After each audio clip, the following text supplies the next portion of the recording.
በፊንቴክ ኢንቨስትመንት የማጭበርበር ወንጀል የተጠረጠሩ አርቲስቶች እና ቲክቶከሮች በቀጠሯቸው መሠረት ፍርድ ቤት ቀርበው ነበር።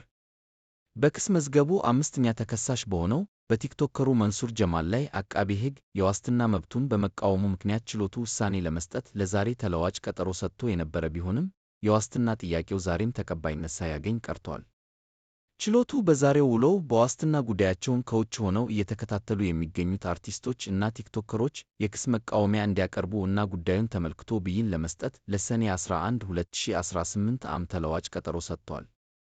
ችሎቱ በዛሬው ውሎው በዋስትና ጉዳያቸውን ከውጭ ሆነው እየተከታተሉ የሚገኙት አርቲስቶች እና ቲክቶከሮች የክስ መቃወሚያ እንዲያቀርቡ እና ጉዳዩን ተመልክቶ ብይን ለመስጠት ለሰኔ 11 2018 ዓ.ም ተለዋጭ ቀጠሮ ሰጥቷል።